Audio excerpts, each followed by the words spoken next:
Hi there, welcome back friends. Here in this lecture we're going to learn about the new features that are present in the new release of Java 11. So let's start.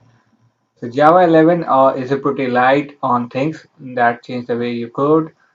It will remove certain obsolete features and add new features with the ability for you to run single file applications, a large number of new APIs that are being included and a small change in language syntax with the removal of Java SE dot enterprise uh, edition aggregator module, which may impact migrating an existing application to GTK 11.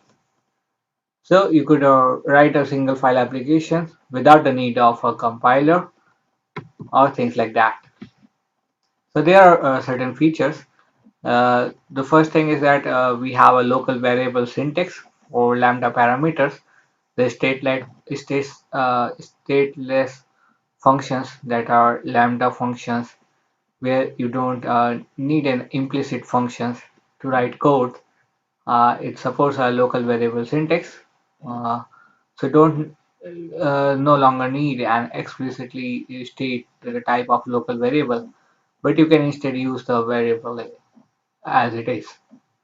The syntax for writing is you have to provide the variable names, arguments, and then with the direction symbol, the arrow, you have to define the process. So that is it. Here we also have the epsilon, which is a new feature that is an arbitrarily low overhead garbage collector. We have a garbage collector with a Java, Python, and advanced programming languages.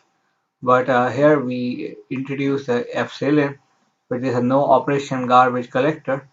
And the purpose for this to develop a garbage collector that may handle memory allocation without implementing any actual memory reclamation mechanism. So it would be a very useful thing and helpful to clear the cache so that program may run faster and faster. We also have the dynamic class file constant uh, where we want to extend the class file format to support the new constant rule form, the constant dynamic. It is used to reduce the cost and disruption for creating new forms of class file constants using a single new constant pool that can be used to parameterize the user provided behaviors. So there are certain features that may not be welcomed by a different set of users or programmers. Not everyone is familiar with a wide range of things. And when you go into deeper with the Java programming, you would soon grasp these concepts. The new features here is to remove the Java Enterprise Edition and the Kurva modules, which is very invited and a long-awaited thing. The Kurva modules and Enterprise Edition, certain libraries for Enterprise Editions, make it heavy-weighted of the JDK. We don't actually, not every developer uses these libraries. So why we need to install that thing? So these features are depreciated and removed from the Java SE 9. It will be entirely removed from the entire Java SE platform and SDK in Java 11. So it is a cleanup process that started with SE 9. So here we have a long-term support. The long-term support for the Oracle that offers different points.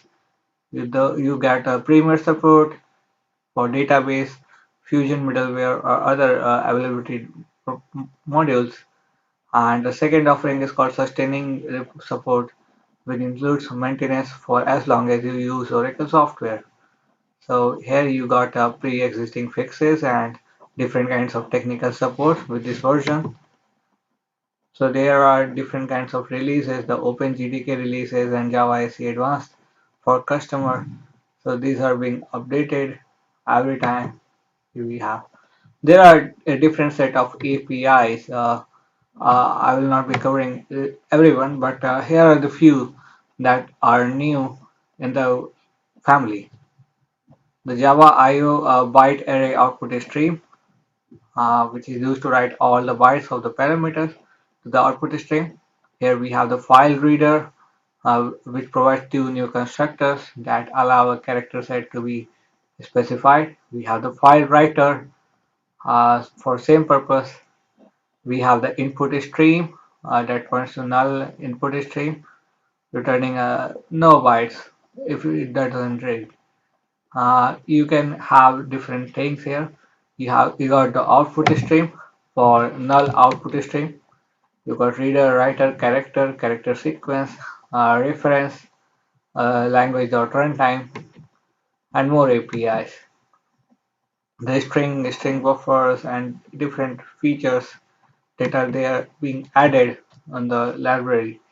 So if you are working on a certain set of tools or libraries, or you're familiar with Swing or AWT utility, you may prefer usage of that thing. And when you're comfortable enough to code on that certain library, you would be uh, using the new tools or new features that are there present and released there. Don't try to use the version dependent features every time because your API may not work properly.